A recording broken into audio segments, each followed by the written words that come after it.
स्वागत है आपके अपने चैनल साइक्लोन सेंट्रल में। आज हम बात करेंगे 20 दिनों की बारिश की भविष्यवाणी और संभावित चक्रवातों के बारे में। तो बिना देर किए शुरू करते हैं। वैसे तो मॉनसून अब आधिकारिक रूप से समाप्त हो चुका है, लेकिन फिर भी मौसम में कुछ हलचल बनी हुई है। अगले 20 दिनों के दौरान दक्षिणी भारत और पूर्वोत्तर राज्यों में हल्की से मध्यम बारिश देखने को मिल सकती है। केरल, तमिलनाडु और पश्चिम बंगाल के कुछ हिस्सों में बारिश जारी रहेगी। हालांकि ये उतनी भारी नहीं होगी जितनी मॉनसून के दौरान होती है। अब बात करते हैं सबसे मजेदार हिस्से की, यानी चक्रवातों की भविष्यवाणी। चलिए सीधे मुद्दे पर आते हैं। अगर हम मौसम मॉडल्स को देखें तो GFS और ECMWF जैसे बड़े नाम मिलकर चक्रवातीय गतिविधियों की ओर इशारा कर रहे हैं। सबसे पहले ECMWF मॉडल में बता रहा है कि 13 अक्टूबर के आसपास अरब सागर में एक साइक्लोनिक सर्कुलेशन बनने की संभावना है। और मजेदार बात यह है कि यह सर्कुलेशन बंगाल की खाड़ी में भी बन सकता है, एक साथ दोनों जगह।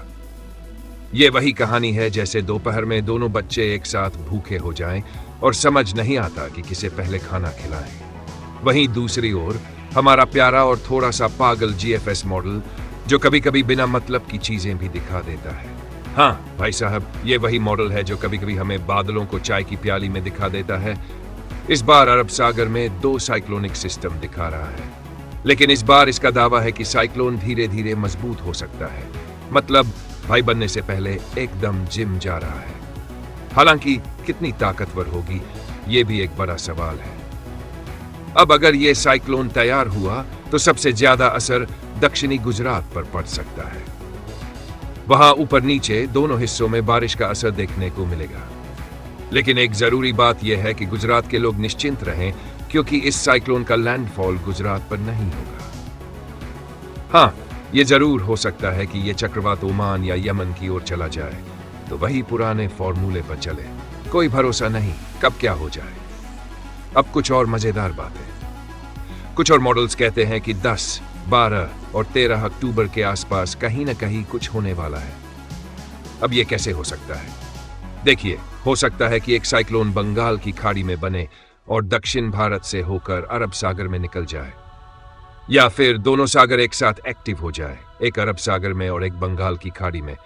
मतलब पूरी मस्ती हो रही है, जैसे स्कूल के खेल कूद के दिन। लेकिन हमें ध्यान रखना होगा कि यह केवल अनुमान है। हम केवल डेटा को देख रहे हैं और आपको समझदारी से निर्णय लेने की सलाह देते हैं। सब कुछ एकदम पक्का नहीं है। साइक्लोन आए, हो सकता है नम भी आए। ये तो वो कहानी हो गई, अंडे को देखो मुर्गी का सपना देखो। अगर ये चक्रवात बनता है तो गुजरात के तटीय इलाके में बारिश तो होगी, लेकिन लैंडफॉल का खतरा कम ही है। हाँ, बादल और हवा का असर जरूर रहेगा। दूसरी ओर अगर बंगाल की खाड़ी में साइक्लोन बना तो दक्षिण और पूर्वी भारत पर इसका ज्यादा असर होगा, खासकर आंध्र प्रदेश, तमिलनाडु और ओडिशा जैसे राज्यों में।